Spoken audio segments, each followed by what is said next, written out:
Buenos días, jóvenes, ¿cómo están? Vamos a empezar la clase del día de hoy, justamente hablando de los preparativos de la llegada al Perú gracias a San Martín. San Martín, junto a su gran almirante Bernardo de Higgins, se prepara una expedición que justamente llegará a liberar el Perú. ¿Tuvieron ciertas dificultades económicas? Sí, porque no había con qué apoyar la expedición. Los chilenos no estaban tan convencidos de apoyar a nuestro amigo San Martín. Así que O'Higgins no estaba en condición tampoco de tener gastos. Fueron a buscar el apoyo también de argentinos y así poder lograr el objetivo de conseguir el ejército patriota. Dominar el Pacífico para el comercio. Esa fue la principal motivación de los comerciantes de esa época. Así que San Martín pidió, ¿no?, el apoyo y fue apoyado justamente por el marino argentino Blanco Encalada y luego por Cochrane, quien se convierte en su almirante de navío, se convierte en su cabeza justamente a nivel del mar. A O'Higgins, que justamente convenció a los chilenos que lo apoyaran económicamente, ¿no?, con el dinero, se va a quedar como gobernador de Chile. Así empieza la travesía de San Martín. El primer crucero de la Escuadra Libertadora que se da es la escuadra que realizó pruebas en el Pacífico. Sale de Chile, el Valparaíso, el 14 de enero de 1819 y llega al Callao a fines del mes. Pero a la isla San Lorenzo, que está frente al Callao. Profesor, ¿por qué no fue directamente al Callao el barco? Porque podía ganarse una emboscada de quién? Del Real Felipe. Luego se fue a Huacho, al norte, a Huaura, a Guarmey y a Paita, justamente acerca a lo que es Piura. Realizó todos los contactos, los peruanos, ¿no?, en ese entonces con San Martín, y llegaron a un acuerdo, tener futuras operaciones y lograr la liberación del Perú. Así, Cochrane, coordinado todo eso, porque él era el que llevaba la misión marina, regresa a Chile. Por segunda vez se dan 3 meses después un viaje, ya directamente al Callao, un 7 de noviembre de 1819, donde llega en este caso solo a Pisco. Deja 400 hombres en el puerto de Pisco y desembarca con su ejército. Cochrane se va luego a Guayaquil, dejando a San Martín en Pisco, y llega un 27 de noviembre del nuevo año, y luego retorna a Chile, ¿no? Para ese entonces, profesor, si fueras tan lejos, porque Guayaquil es el norte, en Colombia, en Ecuador, ¿por qué no se quedó allá Cochrane, ¿no?, a buscar más gente? Porque ya estaba llegando Bolívar y todos sus huestes. Bolívar y todos sus soldados estaban llegando ahí. Entonces, tras las cartas y proclamas que dio San Martín en la época, tras todo eso, Lima y Trujillo ya se habían enterado de la famosa corriente libertadora. Para atraer a la gente de dinero, San Martín ofrecía un reino en el Perú, que decía, estos están acostumbrados a la plata, entonces los voy a volver reyes. Así nacería la primera idea de formar justamente la corona peruana. Ya teniendo el control del mar, se desembarca en Paraíso de nuevo, en Valparaíso, San Martín rumbo al Perú, con 6 barcos ya, un ejército completo de 4.200 hombres aproximadamente, y un 7 de septiembre de 1820 llega a la bahía de Paracas, Independencia, donde justamente tiene este sueño, ¿no? Y toma Chincha, la ciudad de Chincha. Ante esto, el virrey Pezuela decide conversar la situación y llegar a una negociación con San Martín. Se reúnen en la hacienda de Miraflores un 25 de septiembre. Cada uno envía a su representante. La gente de la corona decía que el rey era la principal autoridad y que la constitución de 1812, ¿no?, era la que mandaba. Sin embargo, los acuerdos no llegaron a nada porque San Martín quería sí o sí la liberación. Así San Martín dice, bueno, ya tenemos las costas, nos falta lo que es la sierra, que es fuerte el imperio español, la corona española. Y envía una expedición de más o menos 1.200 hombres al mando del gran Antonio Álvarez de Arenales, un español que quería la libertad del Perú. Interesante, ¿no? Llega a Huamanga, pasa a Huancayo y luego a Tuarma, y así el 6 de diciembre se enfrentó a los realistas. En ese entonces, en la sierra, estaba amando el famoso líder O'Reilly, que era uno de los generales que tenía la corona española, Y en Cerro de Pasco es derrotado Reali a manos de Álvarez de Arenales. Lo más importante fue que en todo el trayecto que tuvieron de Ica hasta Tarma, que es parte de la selva baja, ¿no? Se declaró muchas independencias. Los indios comenzaron a alzarse y a unirse, y así se formó un ejército más fuerte, el ejército realista. Por ejemplo, también un tal Andrés de Santa Cruz, que luego vamos a ver en la historia del Perú, se vuelve parte de los patriotas, abandona a los realistas y se vuelve patriota. San Martín, en el norte chico, ya lleva sus tropas liberadas, ¿no? Justamente hacia Guayaquil. ¿Por qué? Porque un 9 de octubre de 1820, en Guayaquil, se lograba la independencia y se lograba nombrar parte del Perú. San Martín había tomado Ancón, justo al norte de Lima, un 5 de noviembre. Entonces, junto a Cochrane, atraparon uno de los más grandes barcos o fragatas del entonces, que era la Esmeralda, una fragata del rey español. San Martín ingresa a Huacho, también que está al norte del Perú, y Álvarez retornaba de su victoria muy grande, ¿no?, en el norte, con el famoso batallón Numancia, así se llamó el batallón de Álvarez. Y así estaban prácticamente rodeando Lima. Las provincias alrededor comienzan a darse cuenta de esto y se proclaman independientes. Lambayeque, Trujillo, y así también un cabildo enviado por el señor Bernardo de Torretacle en Piura, también, así que Cajamarca, Jaén, Maynas, todos son liberados en las audiencias de Quito, donde se vincularon al Perú un 4 de julio de 1821. Servido prácticamente, en la sierra también resistían y nacía la idea de liberación. Aparecen las famosas guerrilleras y montoneros. Guerrilleras, ¿por qué? Porque había un grupo de gente del pueblo que estaba en contra del rey y al ver lo que era la independencia, las corrientes libertadoras, decide levantarse. En Concepción, en el Valle de Mantaro, se levantan 3 heroínas, 3 guerreras, las hermanas Toledo. Organizan al pueblo y protegen un puente para que no caiga en manos de los realistas, que querían justamente llegar hacia los pueblos a través de él. Destruyen el puente y,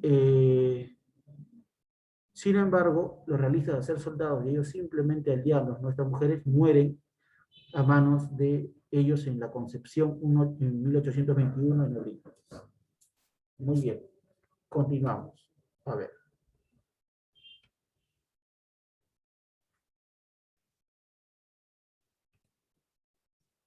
Muy bien, jóvenes, entonces seguíamos.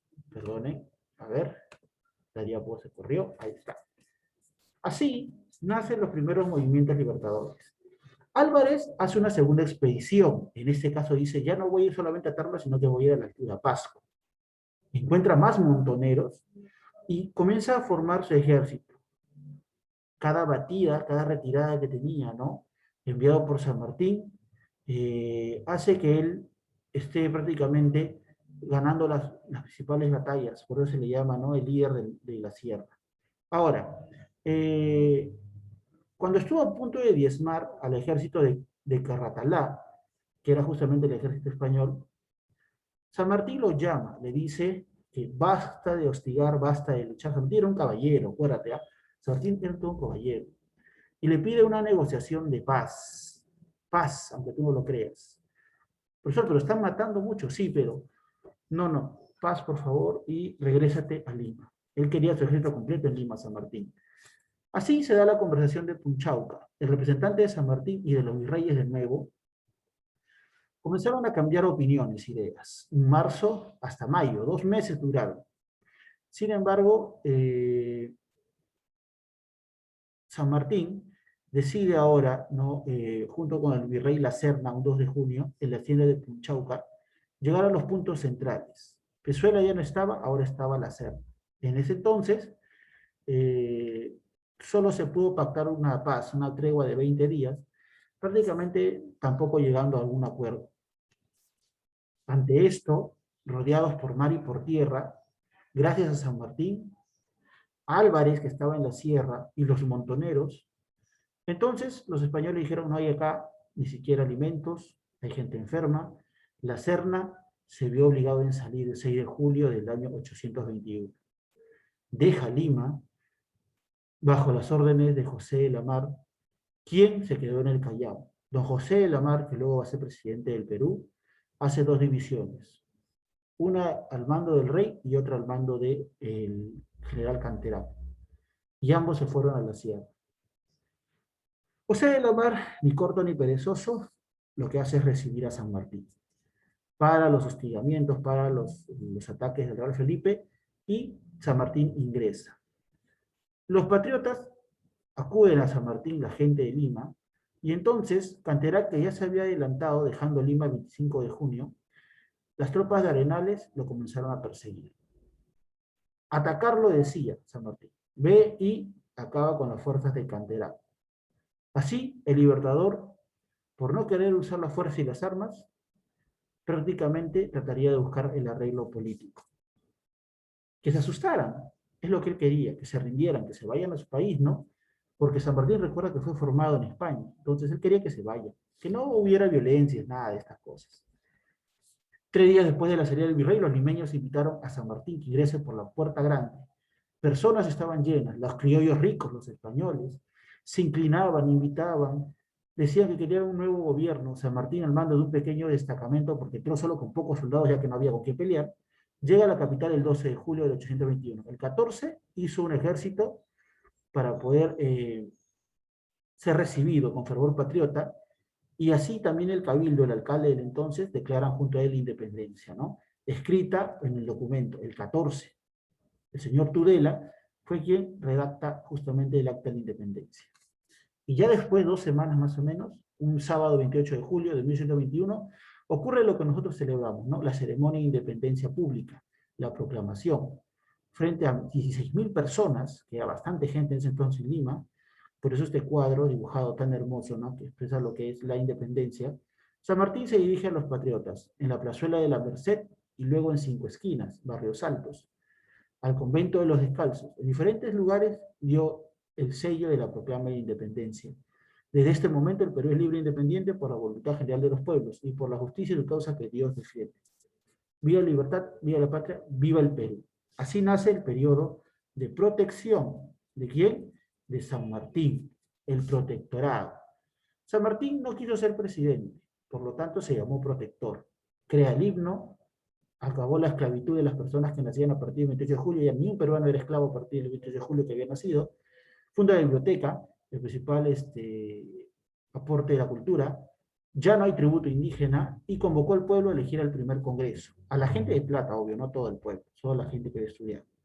Así, el gobierno transitorio, porque duró poco, San Martín va a crear el estatuto provisorio, que es la base legal, y 3 ministerios que hasta ahora siguen: el Ministerio de Relaciones Exteriores, que fue Juan García del Río el primer ministro; el Ministerio de Guerra, que es actualmente el Ministerio de Defensa, Bernardo de Monteagudo; y el Ministerio de Hacienda, que es actualmente el Ministerio de Economía, que está a mando del gran Hipólito Unanue. Así, San Martín entrega el poder también a los peruanos con este primer congreso. Que ellos decidan su forma de gobernar, decía San Martín.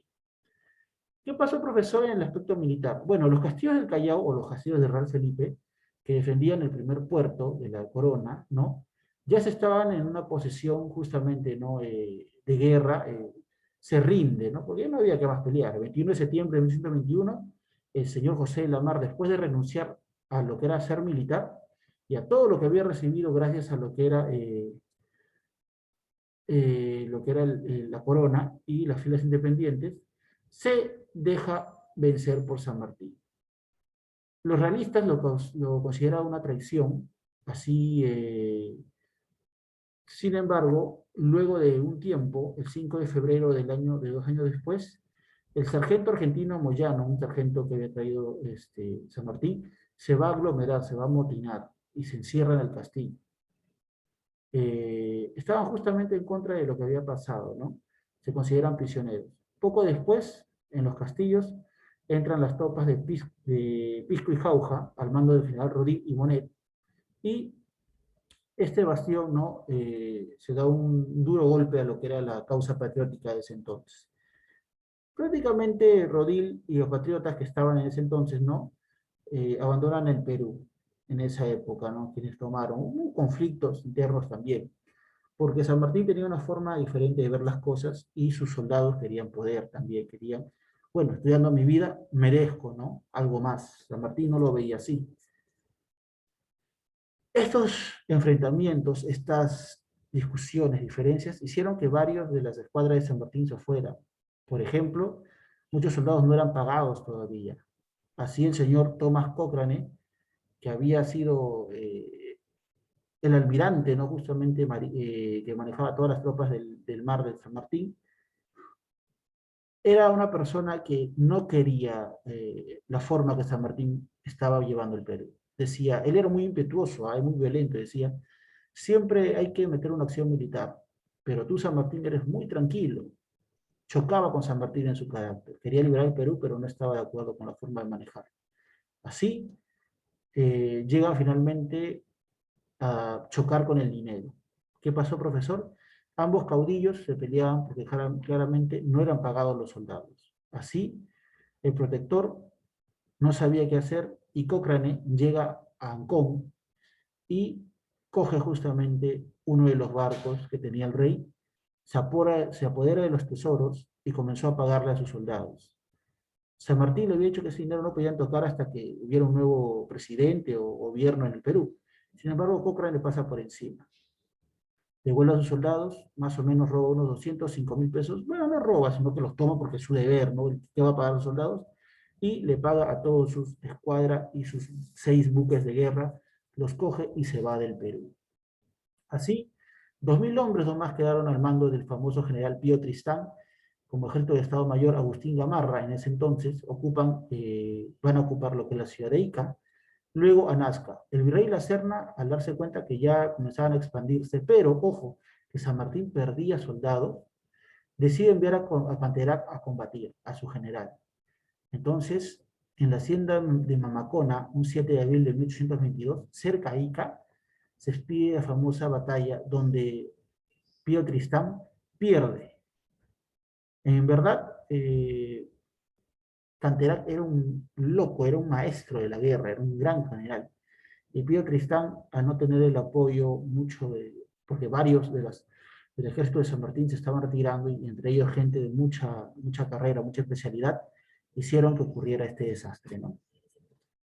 Así, la batalla de Pichincha se daba en el norte. ¿Qué pasaba, profesor? Mientras pasaba esto, que San Martín se comenzaba a debilitar, a pesar que ya tenía Lima, en el norte Simón Bolívar venía de liberar Venezuela y Nueva Granada, con su corriente libertadora del norte. Se detuvo en Pasto ante la feroz resistencia que había de los guerrilleros pastuosos, que eran justamente gente que estaba al mando del rey en el norte, y luego va a derrotarlo, sin embargo, en la batalla de Bomboná. Pero como había enviado antes una división al mando de Sucre para atacar a aquellos aguerridos colombianos, se quedó sin muchos soldados. En este caso, Sucre también le dijo a Bolívar, ¿no?, que necesitamos ayuda de San Martín. Así, San Martín, al ver esto, al ver que no tiene soldados, le dice, bueno, voy a apoyarlos, porque tampoco tengo muchos. Me conviene que se unan a mí. Manda 1.600 con Santa Cruz para que vayan a apoyar, en este caso, a Sucre. Sin embargo, en Quito se da la batalla de Pichincha, un 24 de mayo de 1822, donde ganan todos los patriotas. Es la primera y única vez que se une San Martín, representado por Santa Cruz, con Sucre, representado por Bolívar, y logran una gran victoria. Sin embargo, San Martín decide ir a entrevistarse con Bolívar para llegar al acuerdo y puedan trabajar juntos. Pero te dejo esta imagen. El libertador Simón Bolívar. Esta imagen te la voy a dejar para que pienses y analices. ¿Estaba de acuerdo? Sí, con el apoyo. Pero compartir la gloria, difícil. Ahí empezaría ya nuestra siguiente clase la próxima semana, muchachos. Que vamos a hablar justamente de la corriente libertadora del norte. La corriente que logra al fin la independencia del Perú de España. Ojo, estoy diciendo de España. Pero es justamente este personaje, Simón Bolívar, quien va a cambiar todas las reglas del juego. Nos vemos en clase. Cuídate. Ten un buen fin de semana. Chao.